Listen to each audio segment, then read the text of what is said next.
নমস্কার, সুপ্রভাত। সানরাইজ গুঁড়ো মশলা নিবেদিত কথায় সুরে জমজমাট সকালে আমরা রয়েছি এবং আপনাদেরও স্বাগত জানাচ্ছি। আমার সঙ্গে কিন্তু আমার দর্শক শ্রোতা বন্ধুদের বেশ কিছুদিন বাদে দেখা হলো। আশা করছি আপনারা সবাই খুব ভালো আছেন, আমিও কিন্তু খুব ভালো আছি। আসলে আমরা প্রতিনিয়ত চেষ্টা করি ভালো থাকতে, এবং নিজে যখন ভালো থাকি তখনই কিন্তু আমরা পাশের মানুষটাকে ভালো রাখতে পারি। তাই আমার আপনার ভালো থাকার ভালো লাগার অনুষ্ঠান এই কথায় সুরে জমজমাট সকাল নিয়ে আমরা প্রতিদিন হাজির হই আপনাদের সামনে, এবং আমাদের সঙ্গে বিভিন্ন দিন বিভিন্ন শিল্পীরা থাকেন।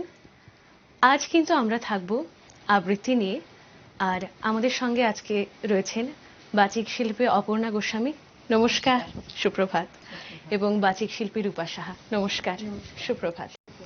কিবোর্ডে যে সবসময় থাকে আমাদের প্রতিটি সকালে দেবজিৎ, সুপ্রভাত। তো প্রথমে কার কাছে যাব? আমি শুরু করছি। আচ্ছা, কি দিয়ে শুরু করব আজকে সকালটা?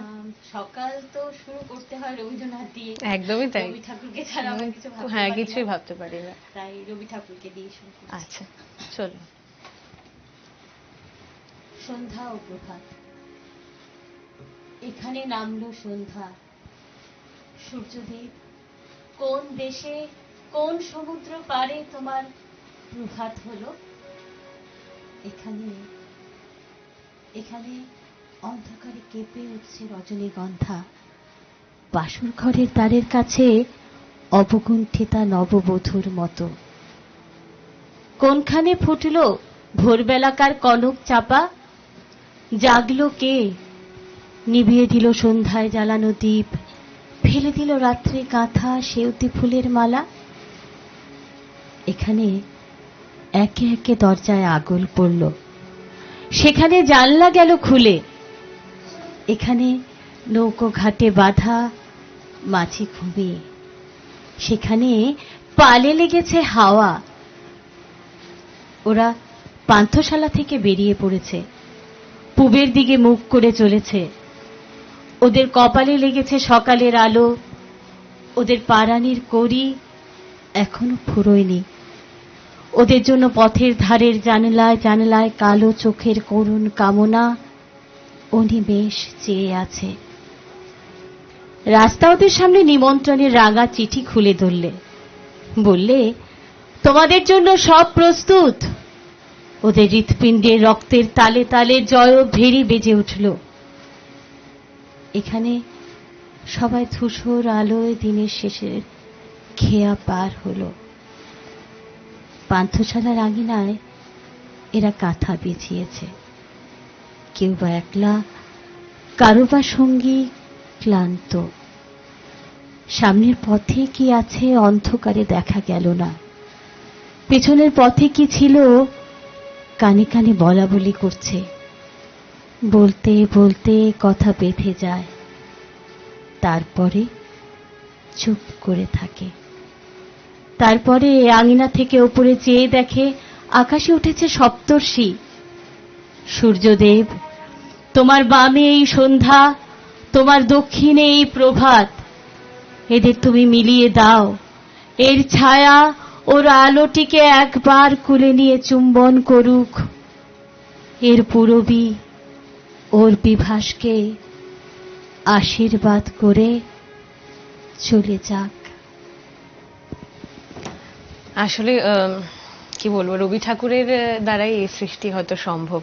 আমি যখন শুনছিলাম কবিতাটা একদৃষ্টে ওইখানটায় তাকিয়ে ভাবছিলাম, আমার ঠিক মনে হচ্ছিল পুরো একটা সিনারি ভেসে আসছে, এবং আলটিমেটলি একটাই কথা বলেছে, সবাইকে মিলিয়ে দিতে। হ্যাঁ হ্যাঁ হ্যাঁ, সেটাই সত্যি। তো এবারে আপনার কাছে যাব, এবারেও কি রবি ঠাকুরে থাকবো? হ্যাঁ, সকাল মানে রবি ঠাকুর। এটা একটা প্রার্থনার মতো আর কি। একদমই তাই, আমাদের জীবনের প্রতিটা মুহূর্তে রবি ঠাকুর। একদম একদম। তো আমিও রবি ঠাকুরই থাকছি। খেয়া কাব্য গ্রন্থের কৃপণ। আহা, চলো এটা দিয়ে শুরু করছি। এটা আমার ভীষণই একটা পছন্দের কবিতা। এটা বোধহয় বেশিরভাগ বাচিক শিল্পীরই পছন্দের কবিতা। এটার মধ্যে এরকম একটা ভাব আছে, মানে আমি কতটা দিতে পারবো জানি না, কিন্তু লেখাটার মধ্যে মানে এমন কিছু একটা অদ্ভুত আছে, সেটা হয়তো হ্যাঁ মানে সবাই প্রিয়। হ্যাঁ সবার সবারই প্রিয়, প্রিয়। ঠিক তাই। কৃপণ রবীন্দ্রনাথ ঠাকুর। আমি ভিক্ষা করে ফিরতেছিলেন গ্রামের পথে পথে, তুমি তখন চলেছিলে তোমার স্বর্ণ রথে।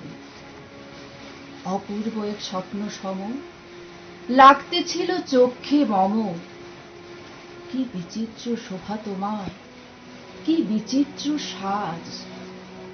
আমি মনে ভাবতেছিলেন এ কোন মহারাজ। আজ শুভক্ষণে রাত পোহালো, ভেবেছিলেম তবে আজ আমারে দাঁড়ে দাঁড়ে ফিরতে নাহি হবে। বাহির হতে নাহি হতে কাহার দেখা পেলেম পথে, চলিতে রথ ধনধান্য ছড়াবে দুই ধারে। মুঠা মুঠা কুড়িয়ে নেব নেব ভারে ভারে। দেখি সহসা রথ থেমে গেল আমার কাছে এসে। আমার মুখপানে চেয়ে নামলে তুমি হেসে। দেখে মুখের প্রসন্নতা জুড়িয়ে গেল সকল ব্যথা। হেনকালি কিসের লাগি তুমি অকস্মাৎ, আমায় কিছু দাও গো বলে বাড়িয়ে দিলে হাত। মরি এ কি কথা রাজাধিরাজ, আমায় দাও গো কিছু। শুনে ক্ষণকালের তরে রইল মাথা নিচু। তোমার কি বা অভাব আছে ভিখারি ভিক্ষুকের কাছে, এ কেবল কৌতুকের বশে আমায় প্রবঞ্চনা। ঝুলি হতে দিলেম তুলে একটি ছোট কণা, যবে পাত্রখানি ঘরে এনে উজাড় করি, এ কি ভিক্ষা মাঝে একটি ছোট সোনার কণা দেখি। দিলেম যা রাজ ভিখারি রে, স্বর্ণ হয়ে এলো ফিরে। তখন কাঁদি চোখের জলে দুটি নয়ন ভরে। তোমায় কেন দিইনি আমার সকল শূন্য করে। শেষ মুহূর্তে সেই আক্ষেপটুকু রয়ে গেল, কেন নিজের সবটুকু উজাড় করে দিলাম না। মানে আসলে আমরা দেওয়ার সময় জিনিসটা ভাবি না। হ্যাঁ সত্যি, দেওয়ার একেবারেই সময় ভাবি না। আমাদের হাতটা সবসময় এরকমই থাকে, এরকম হতে চায় না। হ্যাঁ, এবং যখন আসলেই আসলেই তো তাই, যখন আমরা কিছু একটা দিই তার কয়েক গুণ হয়ে সেটা আমাদের কাছে ফেরত আসে, কিন্তু সেটা আমরা বুঝতে পারি না চট করে। হ্যাঁ। তো এবারে আবার আপনার কাছে যাব, কি শুনবো? আমি এবারে আমাদের ত্রিপুরার কবি কবি দিলীপ দাসের একটি কবিতা পড়ছি। আচ্ছা, উদ্বাস্তু সংলাপ। চলো। যারা যেতে চায় তারা চলে যাক, আমি আর কোথাও যাব না। আমার সন্তানেরা যদি দূরে যেতে চায় তারাও যাক, আমি এখানেই থাকব। এই টিলা লুঙ্গা ছড়ার দেশে, কাঁঠাল পাতার ঘরে একান্ত আপন মনে, ধ্বনি প্রান্তর মুখরিত ষষ্ঠী পোকাটির মতো। ব্যাধের রক্ত নেশা আমি দেখিনি তা নয়, মানুষ কেমন করে মুহূর্তে জানোয়ার হয়ে যায় সে দিনগুলো তো খুব পুরনো নয়। এখন তো প্রতিদিন খোঁয়ারের ব্যবসা কেমন জমে উঠেছে তা অসহায় ভাবে দেখছি। তাই মাঝে মাঝে মনে হয় এখান থেকে পালাই, কিন্তু পালিয়ে কোথায় যাব? একই তো আকাশ, সব সমুদ্রেই তো ঝড় ওঠে, সব নদীই তো পার ভাঙে। তাহলে পালাবো কোথায়? পালিয়ে কি নিস্তার মেলে? আমি আর কোথাও যাব না। বনের আলো খেয়ে যারা এখনো বাঁচে তারা তো আমায় যেতে বলে না। ব্যাধের ভয়ে আমি কেন পালাবো? আমি এখানেই থাকব, এই টিলা লোঙ্গা ছড়ার কিনারে বয়ে যাওয়া ছোট নদীটির মতো তীর তীর। যদি পারি খরার দিনগুলোতে এক অঞ্জলি তৃষ্ণার জল দিয়ে যাব। সেই সব ভূমিপুত্রদের বলে দাও, সেই সব ব্যাদ আর খোঁয়ার ব্যবসায়ীদের বলে দাও, আমি এখানেই থাকব। এই ছড়া, এই টিলা, এই লুঙ্গা, এই বাঁশবন আমায় যত দিন না ছাড়ে। যারা যেতে চায় তারা চলে যাক, আমি আর কোথাও যাব না। বাহ, ভীষণ সুন্দর আসলে। হ্যাঁ, ভীষণ সুন্দর কবিতা। আমরা আসলে যারা বড় বড় কবিরা রয়েছেন তারা তো অবশ্যই রয়েছেন, কিন্তু আমাদের কিছুদিন আগে আমি ফেসবুকে একটা সোশ্যাল মিডিয়াতে একটা পোস্ট দেখছিলাম, আমরা সবসময় নিজেরটা ছেড়ে না অন্যের কাছে যেতে চাই। সেটা ভালোবাসি। হ্যাঁ, সেটা ভালোবাসি। কবিতা হোক, নিজস্ব আমাদের ট্রেডিশন জায়গা হোক, ট্রেডিশন হোক, স্টাইল হোক, জামা কাপড় হোক, সবকিছু। আমরা অন্যকে বেশি ফলো করতে ভালোবাসি। হ্যাঁ, অথচ আমাদের রাজ্যের, আমাদের ত্রিপুরার যে কি অসাধারণ সৃষ্টি রয়েছে সেটা আমরা তো সেই জন্যই আমার মনে হলো আজকে বাঁচতে গিয়ে যে আমাদের কবিদেরকে আমরা আমাদের দিলীপ দাসের, হ্যাঁ একদমই তাই। এবং দিলীপ দাসের আরেকটা কবিতা রয়েছে জয়নাল জয়নাল, হ্যাঁ ভীষণ ভীষণ সুন্দর একটা কবিতা। এবং কি সুন্দর করে বলে না, মানে আলটিমেটলি প্রকৃতির কাছেই নিজেকে রাখতে চায়। আর আমরা তো আমাদের রাজ্যটা সত্যি প্রকৃতির কোলেই, আমাদের একদমই দেখতে গেলে আমরা প্রকৃতির কোলেই আছি, একদমই তাই। তো এখনো ত্রিপুরার যে এরকম ভালো একটা পরিবেশ, হ্যাঁ সেটা গাছগাছালি দিয়েই হোক, মানে ওই রকম, বা অন্যান্য আশেপাশে এখনো গাড়ি ঘোড়া, যেটাই আমরা বলি, হ্যাঁ ত্রিপুরার পরিবেশটাই একটা অন্যরকম। ত্রিপুরার যারা ত্রিপুরায় থাকেন এবং মানে আমরা যারা ত্রিপুরাবাসী, আমাদের কাছে ত্রিপুরাই বোধহয় শ্রেষ্ঠ। আর কোথাও আমার মনে হয় আমরা যখন মানে বেড়াতে যাই ত্রিপুরার বাইরে, মানে 7 দিন ঠিক আছে, হ্যাঁ ঠিক আছে, কখন আসবো আর এসে নামলে মনে হয় এসেই গেছি। হ্যাঁ একদম একদম ঠিক ঠিক। তো চলুন এরপর কি শুনবো? এরপর আমিও একটা গাছগাছালিতেই থাকি। আচ্ছা, গাছেদের নিয়েই, গাছেদের ভাবনা, মানে অনেক সময় কি হয়, আমরা সবসময় ভাবি যে আমরা যারা মানুষ, আমাদের দুঃখ কষ্ট আছে, তেমনি মানুষ ছাড়া যারা কীট পতঙ্গ বা গাছ আছে তাদেরও বিভিন্ন রকম মানে কষ্ট আছে, আনন্দ আছে। তো এটা আমরা বুঝতে পারি না আর কি। তো এগুলো নিয়েই লেখা গাছেদের জ্বর হলে, লিখেছেন শরদিন্দু চক্রবর্তী। খুব একটা মিষ্টি লেখাটা, ভালো। গাছেদের জ্বর হলে সারা রাত জেগে বসে থাকে একাদশীর চাঁদ, একটার পর একটা পাল্টে দেয় শিশিরের জলপটি। বার কয়েক খোঁজ নিয়ে গেছে পশ্চিমের সুখ তারা। কি গো, তাপ নামলো একটু? পূব আকাশের মেঘের পর্দা সরিয়ে জানালার সর্ষি দিয়ে উকি দেয় নরম রোদ। চাঁদের চোখ জুড়ে তখন রাত জাগা ঘুম। আমি এবার আসি, গাছকে একটু দেখো, ও বড় সবুজ, ও বড় অবুঝ। যেতে যেতে চাঁদ বলে যায় সূর্যকে। এভাবেই পৃথিবীর দায়ভার বদল হয়, দিনের পর দিন, মাসের পর মাস, বছর গড়িয়ে শতক সহস্রাব্দ। ঘুম ভাঙা পাখিরা এ বন থেকে ও বনে জানিয়ে দেয়, ওগো তোমরা শুনছো, গাছেদের জ্বর হয়েছে, গাছেদের অসুখ। দল বেঁধে ছুটে আসে সব পশুর দল। পাখিরা উড়ে আসে ভিন গায়ের থেকে, আর ছুটে সব প্রজাপতি, কীট, অনামী পতঙ্গ আর জোনাকির দল। ওরা ঘিরে থাকে গাছেদের। ওদের গাছেরা আজ বড় অসুস্থ। আস্তে আস্তে তাপ নেমে যায় গাছের সবুজ বাকল থেকে।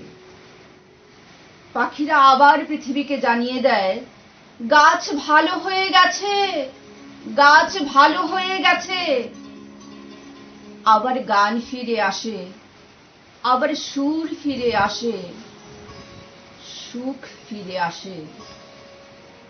আসলে গাছেদের জ্বর হলে অসুখ করে সারা পৃথিবীর। ভাবলে কেমন লাগে না? আমরা তো গাছের জন্যই বেঁচে আছি। বেঁচে আছি। আমাদের মানে বেঁচে থাকার মূল কারণটা তো গাছগাছালি, প্রকৃতি। নিশ্চয়ই। একদমই তাই। এবং আমরা যদি মানে আমি যখন শুনছিলাম আমি নিজের সঙ্গে তুলনা করছিলাম। ধরুন আমার জ্বর হয়েছে বা কিছু হয়েছে, আমাদের যেমন কিছু হলে ধর থাকেন এবং ফোন করে আত্মীয় স্বজনরা খোঁজ নেন। গাছেদের ক্ষেত্রে জোনাকিরা তাদের একদম, আত্মীয়-স্বজন। হ্যাঁ তাদের আত্মীয় স্বজন। আসলে আমি যেটা ভাবি সেটা হলো যে একজন মানে যিনি লিখছেন ওনার যে ভাবনা, আমরা সে তো সাধারণ মানে মানুষ তো এরকম করে ভাবতেই পারি পারবো না। সেটাই। একদমই। মানে গাছেদেরও অসুখ করে সেটা আমরা কোনোদিন ভাবি? গাছেদের এবং আমরা ভাবি না। তাছাড়া আমরা তো প্রতিনিয়ত গাছ কাটছি না দিন দিন। সেটাই। তো আমাদেরকেও মানে আমরা যখন স্বজনহারা হই তখন আমাদের যে দুঃখটা হয় নিশ্চয়ই তাদেরও তাদেরও সেটা হয়। তাই হয়। আমরা তাদের ভাষাটা বুঝতে পারি না, এইটুকুই। আচ্ছা, আপনার থেকে একটু জানবো কবিতায় আসা কিভাবে? কবিতা আসলে ব্যাপারটা হয়েছে যে আমার মেয়ে শিখতো আচ্ছা। কবিতা লোকে, আচ্ছা তো সেখানেই আসা এবং এসে রূপার সঙ্গে দেখা। আচ্ছা রূপার মেয়েও ওখানে একই সঙ্গে শেখে। তো তারপর ওইখানে বড়দের ক্লাস হয়। তো আমার আসলে মানে কবিতা নিয়ে আমি মানে কখনোই কিছু পড়িনি ছোটবেলা থেকেই। এই স্কুলে একটু একটু পড়েছি, ওই রকম মানে সেরকম অর্থে শেখা হয়নি। তো রূপা বলল যে চলো না আমরা শিখি। তাই আমি বললাম আমি শিখবো, আমি তো কিছুই পারি না, কি শিখবো? ও বললো না, এই জন্যই তো শেখা, পারি না বলেই তো শেখা। আর শেখার কোনো বয়স হয় না, যেটা হ্যাঁ। সত্যি কথা। তারপরেও বছরখানেক চলে গেছে, তো ও আমাকে বলছে চলো। তো আমি বললাম আমি তো পারি না, আমি কি শিখবো? তো ও তখন বলল যে ঠিক আছে, তুমি পারো না, তুমি তো শুনতে ভালোবাসো, তো এসে বসে বসে শুনো, তাহলে আমার একটা সঙ্গী হলো, আমি শিখবো। আসলে আসলে আমি ছোটবেলা থেকে ভালোবাসতাম, করতাম, মাঝে মাঝে করতাম। আর ওই মানে সবসময় এখানে আমি আসলে অনেকদিন কলকাতায় ছিলাম, আচ্ছা। পড়াশোনাটা ওইখানে অনেকদিন। তো এখানে জগৎটা ছেড়ে চলে গেছিলাম। তো তারপরে আসার পর আবার নতুন করে আর শুরু করা হয়নি। তো মেয়ে যখন হলো তখন আবার ওই পরিবেশটায় গিয়ে তখন মনে হলো আর একটু করি, আবার করি। না, এই জিনিসটা এখন কিন্তু খুব ভালো। সব মানে আমাদের সঙ্গে আমাদের মায়েরাও ঢুকছেন। আমরা যখন বড় হয়ে যাই তখন বাড়িতে তো এতটা সময় দিতে পারি না, আমাদের নিজেদের ব্যস্ততা আসলে থাকে। কি হয়, আমাদের তো মানে ছোটবেলা থেকে কিছু না কিছু ভালো লাগার কিছু জিনিস থাকে, যেগুলো একটা টাইমে কি হয় মানে সংসারের কাজেই হোক বা পরিবারের জন্যই হোক, আমরা নিজেদেরকে নিয়ে ভাবি না আসলে। হ্যাঁ, তো কোথাও এখন মনে হচ্ছে যে যেটুকুই সময় পাই সেটাও যদি একটু কাজে লাগানো যায় নিজেদের মানে ভালো থাকার জন্য। একদমই তাই, নিজের ভালো থাকাটা সব থেকে বেশি জরুরি। এবং যেটা প্রথমেই বললাম অনুষ্ঠান শুরুর সময়, যে নিজে ভালো থাকলে আমরা কিন্তু পাশের জনকে ভালো রাখতে পারবো। এবং আমাদের এখন যা পরিস্থিতি থাকে, চারপাশের যা পরিস্থিতি, আমরা প্রতিনিয়ত খুঁজে যাই ভালো থাকার রসদটুকু, কিভাবে ভালো থাকবো। তো চলুন এরপরে কোন কবিতায় যাব? এখন তো বৃষ্টি হচ্ছে একটু একটু। হ্যাঁ, তো বৃষ্টি নিয়ে একটি কবিতা, শুভ চল। দাশগুপ্তের মেঘ বলল যাবে। আহা, চলুন। মেঘ বলল যাবি, অনেক দূরের গেরুয়া নদী, অনেক দূরের একলা পাহাড়, অনেক দূরের গহন সেবন, গেলেই দেখতে পাবি। যাবি? জানলা দিয়ে মুখ ঝুঁকিয়ে বলল সে মেঘ, যাবি, আমার সঙ্গে যাবি? দিন ফুরিয়ে রাত ঘনাবে, রাত্রি গিয়ে সকাল হবে, নীল আকাশে উড়বে পাখি, গেলেই দেখতে পাবি। যাবি? শ্রাবণ মাসের একলা দুপুর, মেঘ বলল যাবি, আমার সঙ্গে যাবি? কেমন করে যাব রে মেঘ, কেমন করে যাব? নিয়ম বাঁধা জীবন আমার, নিয়ম ঘেরা এধার ওধার, কেমন করে নিয়ম ভেঙে হে জীবন হারাবো? কেমন করে যাব রে মেঘ, কেমন করে যাব? মেঘ বলল দূরের মাঠে বৃষ্টি হয়ে ঝরবো, সবুজ পাতায় পাতায় ভালোবাসা হয়ে ঝরব, শান্ত নদীর বুকে আনবো জলোচ্ছ্বাসের প্রেম, ইচ্ছে মতো বৃষ্টি হয়ে ভাঙবো, ভেঙে পড়ব। হে মেয়ে, তুই যাবি, আমার সঙ্গে যাবি? যাব না মেঘ, পারবো না রে যেতে। আমার আছে কাজের বাঁধন, কাজেই থাকি মেতে। কেবল যখন ঘুমিয়ে পড়ি তখন আমি যাই, সীমার বাঁধন ডিঙিয়ে দৌড়ে এক ছুটে পালাই। তখন আমি যাই, স্বপ্নে আমার গেরুয়া নদী, স্বপ্নে আমার সুনীল আকাশ, স্বপ্নে আমার দূরের পাহাড়, সব কিছুকে পাই। জাগরণের এই যে আমি কৃতদাসের মতন, জাগরণের এই যে আমি এবং আমার জীবন, কাজ অকাজের সুতোয় বোনা মুখোশ ঘেরা জীবন। তবুরে মেঘ, যাব একদিন ঠিক তোরই সঙ্গে, শ্রাবণ হাওয়ায় নতুন রঙে। যাব রে মেঘ, যাব। সেদিন আমি শিমুল পলাশ ভিজবো বলে যাব, পাগল হাওয়ায় উতল ধারায় আমায় খুঁজে পাবো। যাব রে মেঘ, যাব, যাব রে মেঘ, যাব, যাব রে মেঘ, যাব। এই মেঘ বৃষ্টির কেমিস্ট্রিটা কিন্তু এটা সবসময়ের। হ্যাঁ, এবং আমার মানে আমি তো এই এই জগতে থাকতে খুব ভালোবাসি, তাই এই সব কবিতা শুনলে না ভেতরে মনে হয় প্রেমটা একটু নাড়া দিয়ে ওঠে। একদমই তাই। ঠিক না? এবং আমাদের জেনারেশনের এখন যারা রয়েছে, যারা এইগুলোর সঙ্গে যুক্ত নয়, তারা এটাতে অতটা ফিল করতে পারে না। একদমই তাই। এবং আমার খুব দুঃখ হয় তাদের জন্য। মানে আমাদের হয়, তুমি বললে ভালো, মানে প্রেম যেটা আমরা বুঝি গতানুগতিক, সেই প্রেম নয়, সেটা নয়, কিন্তু কোথাও শুনলে পরে মানে মনটা একটু কেমন করে, কেমন হ্যাঁ, হয়ে যায়। একদমই তাই। কিছুর প্রতি একটুখানি আকর্ষণ, আমার মনে হয় এটার নামই প্রেম। প্রেম সত্যি, প্রেমের ডেফিনেশন এক একজনের কাছে এক এক রকম, এক এক রকম। তারপর আরেকটা আছে, মানে মানে ব্যক্তি বিশেষে যেমন প্রেম পাল্টায়, হ্যাঁ। বয়সের সঙ্গে সঙ্গে পাল্টায়। সেই তো হ্যাঁ, অবশ্যই। নিশ্চয়ই, নিশ্চয়ই। হ্যাঁ। তো আমরা থাকবো কবিতায়, এবং তার আগে যেতে হবে একটা ছোট্ট বিজ্ঞাপন বিরতিতে। তো চলে যাব ছোট্ট একটা বিজ্ঞাপন বিরতিতে, ফিরে আসবো বিরতির পর। কেউ কোথাও যাবেন না, সঙ্গে থাকুন, দেখতে থাকুন কথায় সুরে জমজমাট সকাল। ফিরে এলাম ছোট্ট একটা বিজ্ঞাপন বিরতির পর। আপনারা দেখছেন সানরাইজ গুঁড়ো মশলা নিবেদিত কথায় সুরে জমজমাট সকাল, এবং আমার সঙ্গে আজকে রয়েছেন বাচিক শিল্পী অপর্ণা গোস্বামী এবং রূপা সাহা। তো এবারে অপর্ণাদির কাছে যাব, কি শুনবো? ভাবছি আমাদের বিরতির আগে যেহেতু একটা মেঘ নিয়ে কবিতা হচ্ছিল, হ্যাঁ, তো বৃষ্টিতেই থাকবো। বৃষ্টি তো নামেনি ওই কবিতাতে। তো আমি ভাবছি দেখি একটা কিছু বলা যায় কিনা, বৃষ্টিটাকে যদি নামাতে পারি। যায় আর কি। তো তাই ভাবছি যে বৃষ্টিতেই থাকি। একদমই, চলুন। যখনই বৃষ্টি নামলো, কবি শক্তি চট্টোপাধ্যায়।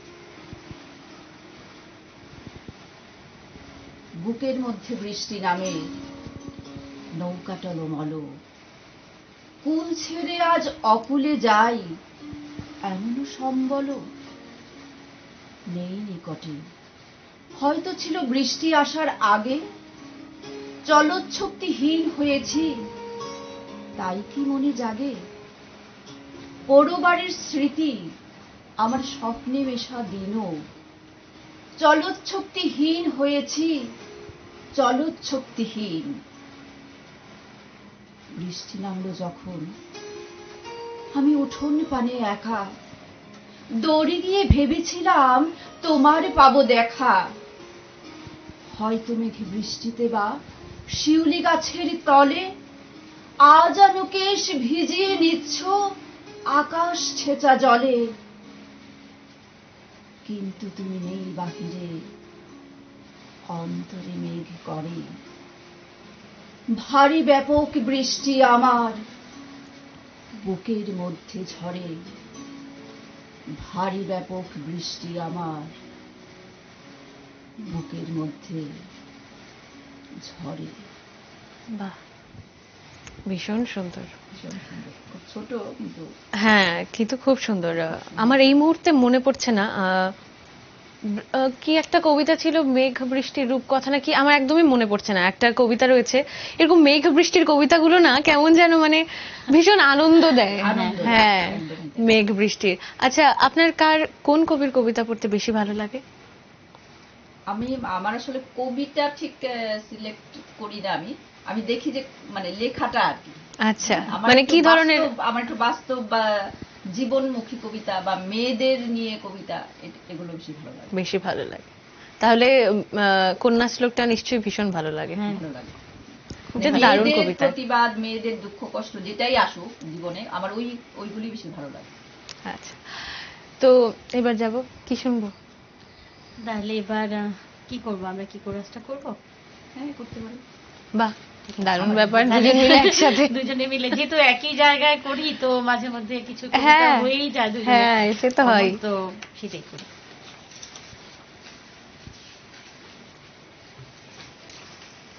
আমরা এখন যেটা করব সেটা রামধুরম ইচ্ছে পাখি, কবি অনির্বাণ ঘোষ। বাহ, যদি কেউ মেঘ লিখে দেয়, যদি কেউ মেঘ লিখে দেয়, যদি কেউ বৃষ্টি লেখে, যদি সেই বৃষ্টি ফোঁটা আমার ঘরের জানলা দিয়ে রিমঝিম ডাক দিয়ে যায়, আকাশের গন্ধ মেখে, আকাশের গন্ধ মেশে, যদি তার অঝোর ধারায় বই খাতা সব দেয় ভাসিয়ে, ডুবে যায় ডুমুর ঝুমুর, ডুবে যায় খুশির স্রোতে, বলো সেই বৃষ্টি দিনে আর কে সুখী আমার চেয়ে? যদি কেউ ফুল লিখে দেয়, যদি কেউ ফুল লিখে দেয়, প্রজাপতি পাখায় লিখে, যদি সেই রামধনু রং ছড়িয়ে বাগান রঙিন করে, তবে সেই রঙের মেলায় ঝিলমিল দৃশ্য এঁকে চুপি চুপি হারিয়ে যাব অচিন দেশের রূপনগরে, রূপনগরে, রূপনগরে, রূপনগরে। যদি কেউ ফল লিখে দেয়, যদি কেউ ভোর লিখে দেয়, যদি কেউ পাখিও লিখে, যদি সেই স্বর্ণালী ভোর একটা নতুন গল্প শোনায়, আমি সেই ভোরের বেলায় সব কাজ বন্ধ রেখে পাখা মেলে পাখির সাথে হারিয়ে যাব নীল নীলিমায়, নীল নীলিমায়, নীল নীলিমায়। যদি কেউ ঘুম লিখে দেয়, যদি কেউ রাত্রি লিখে, যদি কেউ ঘুম লিখে দেয়, যদি কেউ রাত্রি লিখে, যদি কেউ রাত্রিরেতে আমার চোখে স্বপ্ন আঁকে, তবে সেই ঘুম ছমছম স্বপ্নের ভেতর থেকে আমি আর ফিরবো না ভাই, ফিরবো না ভাই কারোর ডাকে, আমি আর ফিরবো না, ফিরবো না কারোর ডাকে। বাহ, সেই আবার একটু বৃষ্টি বৃষ্টি। মেঘ, এই বৃষ্টি মেঘ করতে করতে দেবজিৎ একটু ধরবি, আমি একটু করি। আমার হ্যাঁ, ভীষণ ইচ্ছা করছিল মেঘবালিকার জন্য যেটা মনে পড়ছিল না, হ্যাঁ, মেঘবালিকার জন্য রূপকথা, হ্যাঁ। কবি জয় গোস্বামীর। আমি যখন ছোট ছিলাম খেলতে যেতাম মেঘের দলে। একদিন এক মেঘবালিকা প্রশ্ন করলো কৌতূহলে, এই ছেলেটা নাম কি রে তোর? আমি বললাম ফুসমন্তর। মেঘবালিকা রেগেই আগুন, নাম কি অমন হয় কখনো? আমি বললাম নিশ্চয়ই হয়, আগে আমার গল্প শোনো। সে বলল শুনবো না, যা, সেই তো রানী, সেই তো রাজা, সেই তো একই ঢাল তলোয়ার, সেই তো একই রাজার কুমার পক্ষীরাজে, শুনবো না আর, ওসব বাজে। আমি বললাম তোমার জন্যে নতুন করে লিখবো তবে। তো এই কবিতাটা আমার পার্সোনালি ভীষণ ভীষণ ভালো লাগার খুব একটা সুন্দর কবিতা, খুব সুন্দর। এবং এত সুন্দর দুজনের কনভারসেশন, মেঘ আর বৃষ্টির। আচ্ছা, তারপরে কার কাছে যাব, কে শোনাবেন? আমি বলো। ঠিক আছে, করছি। হ্যাঁ চলো। মানে আসলে মেঘ বৃষ্টি করতে করতে একটুখানি প্রেম, আর তুমি যে বললে হ্যাঁ। মনে একটু প্রেম চলেই আসে, তো এবার একটা প্রেম নিয়ে একটুখানি। আচ্ছা ঠিক আছে, তসলিমা নাসরিনের কবিতা, বাহ। এমন ভেঙে চুরে ভালো কেউ বাসে। কি হচ্ছে আমার এসব? যেন তুমি ছাড়া জগতে কোনো মানুষ নেই, কোনো কবি নেই, কোনো পুরুষ নেই, কোনো প্রেমিক নেই, কোনো হৃদয় নেই।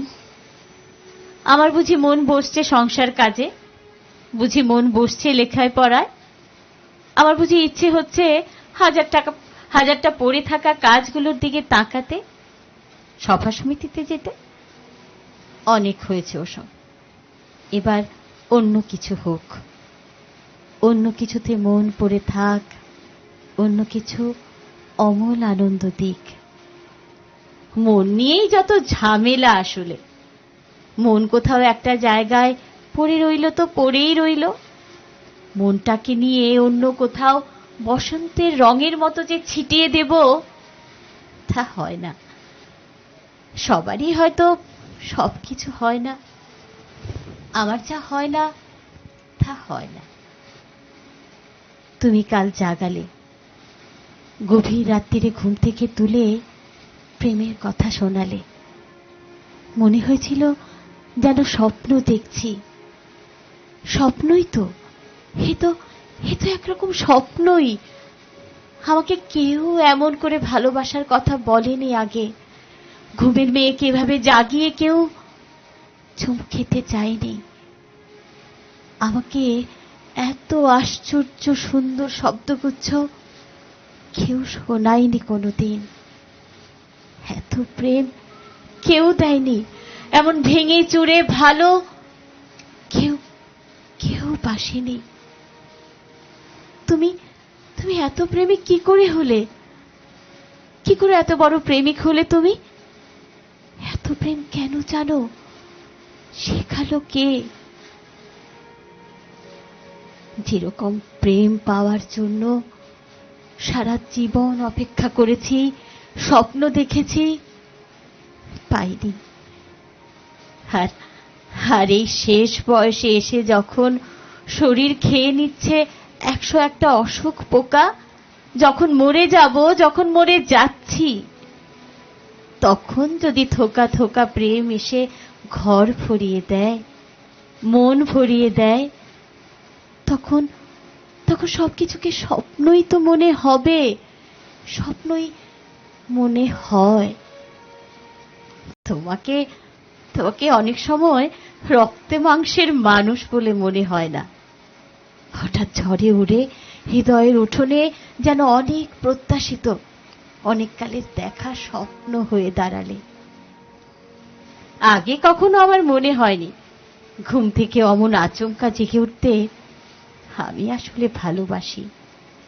আগে কখনো আমার মনে হয়নি কিছু উষ্ণ শব্দ আমার শীতলতাকে একেবারে পাহাড়ের চূড়োয় পাঠিয়ে দিতে পারে।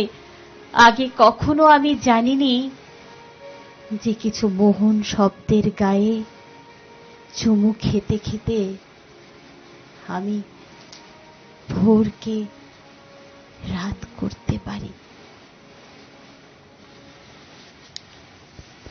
তসলিমা নাসরিনের কবিতা সাংঘাতিক প্রেমের কবিতা, এবং এটা তো একদম স্পষ্ট মানব প্রেমের কবিতা। আর সত্যি তো তাই, সবাই কিন্তু প্রেমিক হতে পারে না, সবার মনে প্রেমটা থাকলেও প্রেমটা সে দিতে পারে না। হ্যাঁ, তাই। একদমই তাই হয়। তো এবারে যাব আপনার কাছে, কি শুনবো? সে তো প্রেমই, দেশ ও মাতৃকার প্রতি প্রেম। তো ভাবছি যেহেতু আমাদের স্বাধীনতা দিবস একদম আসছে দোরগোড়ায়, কাছে, হ্যাঁ তো একটু দেখি, চেষ্টা করি। চলো। জননী জন্মভূমি, কবি সুভাষ মুখোপাধ্যায়। আমি ভীষণ ভালোবাসতাম আমার মাকে। কখনো মুখ ফুটে বলিনি, টিফিনের পয়সা বাঁচিয়ে বাঁচিয়ে কখনো কখনো কিনে আনতাম কমলা লেবু। শুয়ে শুয়ে মার চোখ জলে ভরে উঠত। আমার ভালোবাসার মাকে আমি কখনো মুখ ফুটে বলতে পারিনি। হে দেশ, হে আমার জননী, কেমন করে তোমাকে আমি বলি, যে মাটিতে ভর দিয়ে আমি উঠে দাঁড়িয়েছি, আমার দুহাতের 10 আঙ্গুলে তার স্পর্শ। আমি যা কিছু স্পর্শ করি সেখানেই হে জননী, তুমি আমার হৃদয় বীণা তোমারই হাতে বাজে। হে জননী, আমরা ভয় পাইনি, যারা তোমার মাটিতে নিষ্ঠুর থাবা বাড়িয়েছে তাদের আমরা ঘাড় ধরে সীমান্ত পার করে দেব। আমরা জীবনকে নিজের মতো করে সাজাচ্ছিলাম, আমরা সাজাতে থাকব। হে জননী, আমরা ভয় পাইনি, যারা যজ্ঞে বিঘ্নে ঘটেছিল বলে আমরা বিরক্ত। মুখ বন্ধ করে অক্লান্ত হাতে হে জননী আমরা ভালোবাসার কথা বলে যাব। সত্যি আমরা ভালোবাসার কথা বলে যাব। আমরা কি সুন্দর করে কবি বললেন না, আমরা যেই মাটিতে ভর দিয়ে উঠেছি সেই মাটি, সেই দেশমাতৃকার প্রতি আমাদের ভালোবাসাটা ব্যক্ত করলেন। সেইভাবে তো আমরা কেউ ভাবি না। সেটাই। এবং যারা যারা বর্ডারে রয়েছেন, যারা আমাদের দেশের সৈনিকরা যারা আমাদের পাহারা দিচ্ছেন, তাদের জন্যই কিন্তু আমরা আজকে এইখানে বসে হ্যাঁ, অনুষ্ঠান হ্যাঁ। করতে পারছি এবং সুন্দর করে চলাফেরা করতে আমাদের পারছি। সুস্থ স্বাভাবিক জীবন চলছে। হ্যাঁ, সেই অথচ জন্য। তারা কিন্তু অক্লান্ত পরিশ্রম করে করে যাচ্ছে যাচ্ছে। জীবনের ঝুঁকি নিয়ে। সত্যি তাদের প্রতি, আমাদের দেশের বীর সৈনিকদের প্রতি আমাদের শ্রদ্ধা সবসময় থাকবে এবং তাদের প্রতি আমাদের শ্রদ্ধা, ভালোবাসা, সম্মান সবটুকু সবসময় আমরা সমর্পণ করে রাখবো। তো এবারে যাব আপনার কাছে। আপনাকে তার আগে জিজ্ঞাসা করব ওই একই প্রশ্ন, কেমন কবিতা পড়তে ভালো লাগে বা কোন কোন কবির কবিতা বেশি আকৃষ্ট করে? কবি যদি বলতে হয় তাহলে রবি ঠাকুরকে আসলে ঠিক বাকিদের সঙ্গে রাখা যায় না। না, এটাই উনি- আমি হ্যাঁ। বলতে যাচ্ছিলাম যে রবি ঠাকুরকে বাদ হ্যাঁ, দিয়ে। বাদ দিয়ে। রবি ঠাকুর সবারই প্রাণের হ্যাঁ, ঠাকুর। বাদ দিয়ে আমার সুনীল গঙ্গোপাধ্যায় ভালো লাগে, জয় গোস্বামী ভালো লাগে, সুভাষ মুখোপাধ্যায় আসলে কারোর কোনো কোনো কবিতা খুব ভালো লাগে। হ্যাঁ। ওই পড়তে আমি বললাম পড়তে না যে হ্যাঁ, লেখাটা কিরকম সেটার উপর হ্যাঁ, ভালো লাগা। হ্যাঁ, হ্যাঁ। সবাই ভালো লেখেন। হ্যাঁ, অবশ্যই সেটাই। তাই। এবার কার কি ধরনের কবিতা পছন্দ, সেই জন্যই বোধহয় কবিরা বিভিন্ন রকম কবিতা লেখে। আমাদের সবার তো চাহিদা একরকম হয় না, তাই তো না? আমরা কি একটু জয় গোস্বামী শুনবো? ঠিক আছে, একটা জয় গোস্বামী শোনাই। জয় গোস্বামীর হাস শোনাই। আচ্ছা। তুমি জানতে না বুঝি, আসলে স্নিগ্ধতা হলো একটি বর্ষাকাল। কেউ বলেনি তোমাকে? সে এমনই এক বর্ষাকাল যে নিজের ইচ্ছে মতো সারা বছর ভেসে বেড়াতে পারে, ভেসে বেড়ায়। আকাশে আজ এখানে বৃষ্টি হলো খানিক, তো কাল ওখানে বাদলা, আর সঙ্গে থেকে থেকেই ঝড়ো হাওয়ার ঘূর্ণি বাতাস তো আছেই। আমি চোখ বন্ধ করলেই দেখতে পাই, যেই বৃষ্টি শুরু হলো অমনি বাচ্চারা সব হাত ছাড়িয়ে ছুট লাগালো মাঠে ঘাটে, আর মাটির দেওয়াল ও টিউকলের সামনে দাঁড়িয়ে গায়ের বউরা খাল থেকে বিল থেকে তাদের হাঁসগুলোকে ডাকতে লাগলো, চই চই চই চই চই চই। আজ থেকে প্রায় 1 শতাব্দী আগের বাংলায় তোমার এক বাল্যসখী তোমাকে চই চই বলে ডাকতো আর খেপাতো। তোমার মনে পড়ছে কি? আজ এই জন্মে তুমি শীতের দেশের হাঁস, কোন সরোবর থেকে কোন সরোবরে সাঁতার কাটতে যাও, সমুদ্রের পর সমুদ্র পেরিয়ে উড়ে চলো কত দূর দূর সব দেশে। কিন্তু এবার এই জন্মেও একজন তোমাকে তোমার সেই 100 বছর আগেকার ডাক নাম ধরে ডাকছে, একেবারে নিঃশব্দে ডাকছে, চই চই চই চই চই চই। আর তুমি বোধহয় কিচ্ছুই শুনতে পাচ্ছ না, তাই না? আহা ক্যা বাত, কি সুন্দর কবিতাটা, সত্যি খুব প্রিয়, আমার এই কবিতাটা ভীষণ ভালো লাগে। ভীষণ সুন্দর কবিতাটা। আচ্ছা, আমরা তো একেবারে অনুষ্ঠানের শেষ পর্যায়ে চলে এসেছি, আর একটা কবিতা শুনতে পারবো। তো আজকের অনুষ্ঠানের শেষ কবিতায় যাব। খুব ভালো ভালো কবিতা শুনলাম, তো পরিবেশটা বেশ মানে গম্ভীর, সেই জন্য ভাবছি একটা মজার কবিতা সুকুমার রায়ের বাহ, জীবনের হিসাব। আচ্ছা চলুন। বিদ্যে বোঝাই বাবু মশাই, চলি শখের বোটে। মাঝিরে কন, বলতে পারিস সূর্য কেন ওঠে? চাঁদটা কেন বাড়ে কমে, জোয়ার কেন আসে? বৃদ্ধ মাঝি অবাক হয়ে ফেলফেলিয়ে হাসে। বাবু বলেন, সারা জীবন মরলি রে তুই খাঁটি, জ্ঞান বিনা তোর জীবনটা যে চারিয়ানাই মাটি। খানিক বাদে কহেন বাবু, বলতো দেখি ভেবে, নদীর ধারা কেমনে আসে পাহাড় হতে নেবে? বলতো কেন লবণ পোড়া সাগর ভরা পানি? মাঝি সে কয়, আরে মশাই অত কি আর জানি। বাবু বলেন, এই বয়সে জানিস নিও তা কি? জীবনটা তোর নেহাত খেলো, অষ্ট আনাই ফাঁকি। আবার ভেবে কহেন বাবু, বলতো ওরে বুড়ো, কেন এমন নীল দেখায় আকাশের ওই চূড়ো? বলতো দেখি সূর্য চাঁদে গ্রহণ লাগে কেন? বৃদ্ধ বলেন, আমায় কেন লজ্জা দিচ্ছেন হেন? বাবু বলেন, বলবো কি আর, বলবো তোরে কি তা? দেখছি এখন জীবনটা তোর 12 আনাই বৃথা। খানিক বাদে ঝড় উঠেছে, ঢেউ উঠেছে ফুলে। বাবু দেখেন নৌকাখানি ডুবলো বুঝি ডুলে।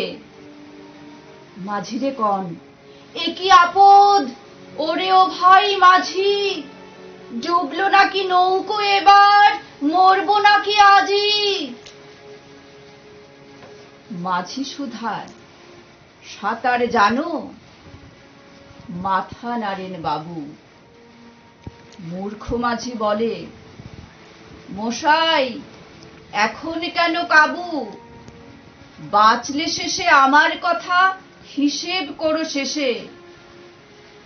তোমার দেখি জীবনখানা 16 আনাই মিছে। বাহ, চমৎকার, দারুণ, খুব খুব ভালো, খুব সুন্দর একটা সকাল কাটালাম। আর আমি যেহেতু বেশ কিছুদিন পর, তাই আমার সকালটা আজকে আরো বেশি ভালো কাটলো। হ্যাঁ, আর- আমাদেরও তোর সঙ্গে গল্প করে, কথা বলে, কবিতা বলে ভালো লাগে। তো আপনাদের আন্তরিক শুভেচ্ছা জানাই দুজনকেই। আপনারা খুব ভালো থাকুন, এভাবেই কবিতায় থাকুন, এবং আমাদের আরো ভালো ভালো কবিতা শোনান। আপনাদেরও অসংখ্য ধন্যবাদ, নিউজ ভ্যানগার্ডকে, তোমাদের সকলকে। দুজনেই খুব মানে ভালো লেগেছে তোমাদের সঙ্গে কথা বলে। সবাই ভালো থাকবেন। আর আমার দর্শক শ্রোতা বন্ধুদের অনুমতি নিয়ে আজকের সকালের অনুষ্ঠান আমরা এখানেই শেষ করব। দেখা হবে নতুন সকালে নতুন কোনো শিল্পীকে নিয়ে। ততক্ষণ পর্যন্ত ভালো থাকবেন, সুস্থ সুন্দর সতেজ থাকবেন, এবং অবশ্যই নিউজ ভ্যানগার্ডের সঙ্গে থাকবেন। নমস্কার।